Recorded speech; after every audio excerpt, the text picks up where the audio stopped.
Goeiemôre. Ek hoop ons kan mekaar vandag hoor, dit lyk daarom so. Vanoggend lees ons gedeelte uit 1 Korintiërs 1 en dan Kolossense 2.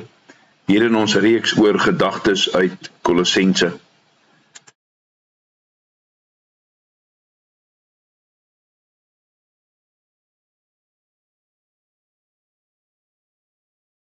Daar is hy, 1 Korintiërs 1 vanaf vers 18.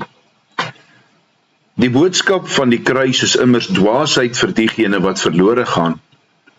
Maar vir ons wat verlos word, is dit die krag van God. Want daar staan geskryf: Ek sal die wysheid van die wyses tot niet maak en die insig van die verstandiges verwerp. Waar is die wyse man? Waar die skrifkenner? Waar die redevoerder van hierdie wêreld? Het God dan nie die wysheid van die wêreld dwaasheid laat word nie? Trouwens, deur die wysheid van God het die wêreld hom nie deur hulle wysheid leer ken nie. God het verkies om hulle wat glo te verlos deur die dwaasheid van die verkondiging. Dan lees ons Kolossense 2 vanaf vers 11. In hom is julle ook besny, nie met die besnydenis deur mensehande nie, maar deur die besnydenis van Christus, waardeur julle sondige bestaan weggeneem is. Omdat julle in die doop saam met hom begrawe is julle ook saam met hom opgewek deur die geloof in die krag van God, wat hom uit die dood opgewek het. Ja, toe julle dood was as gevolg van julle oortredings, en julle sondige aard nog nie weggesny was nie, het hy julle saam met hom lewend gemaak, deurdat hy al ons oortredings vergewe het. Hy het die skuldbewys met sy aanklagte teen ons uitgewis en dit blywend weggeneem, toe hy dit aan die kruis vasgespijker het. Nadat hy hierdeur die gesagvoerders en die maghebbers ontwapen het, het hy hulle in die openbaar tot skande gemaak, toe hy hulle in sy triomftog meegevoer het. Geliefdes,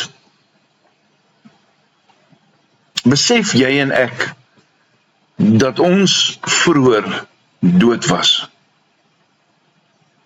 Op 'n stadium, op 'n tyd, was jy dood in jou sondes en jou oortredings.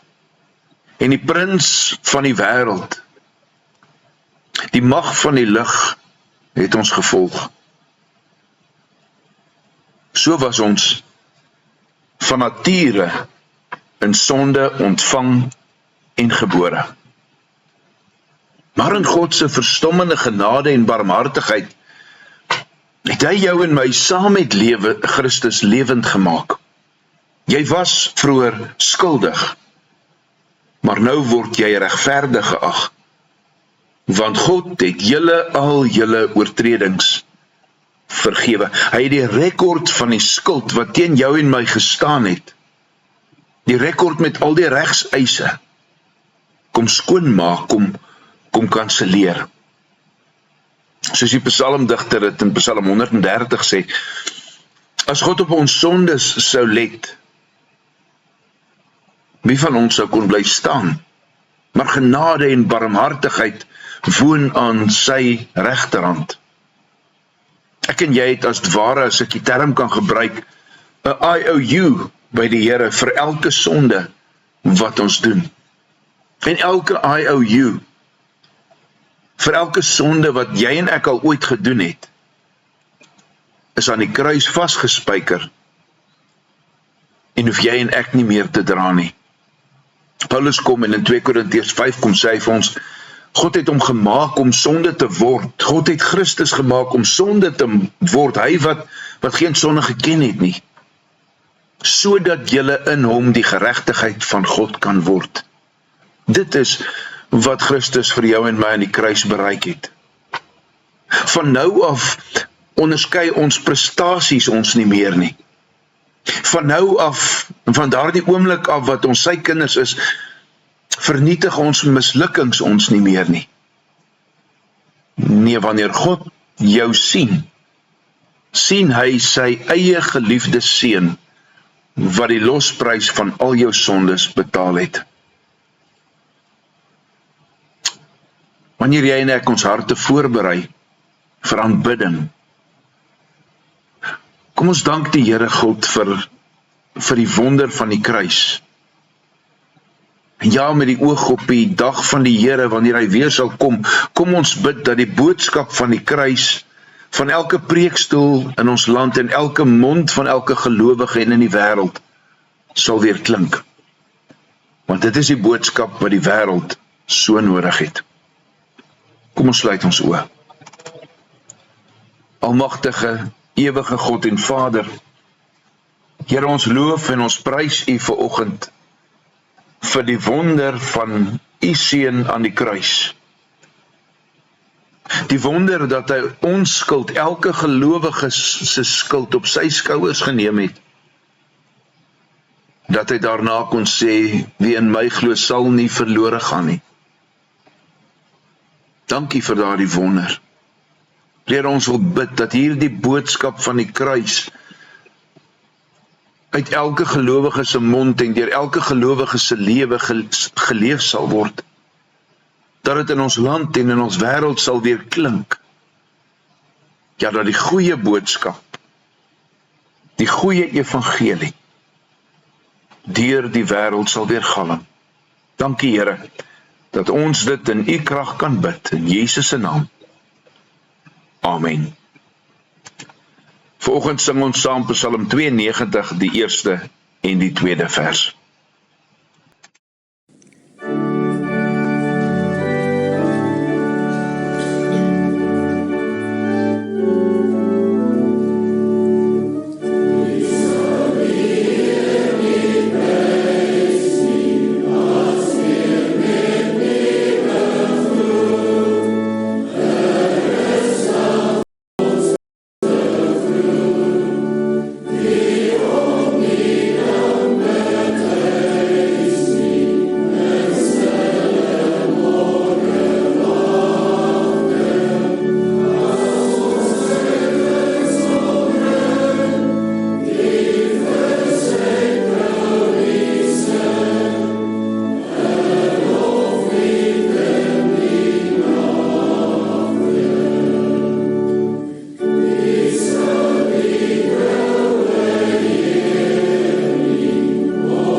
Geliefdes, vir môreoggend lees ons saam Romeine 8, baie bekende gedeelte, Romeine 8 vers 31 tot 39 en dan Kolossense 2 vers 11 tot 15, dieselfde gedeelte as vandag. 'n Geseënde dag, tot 6:00 môreoggend.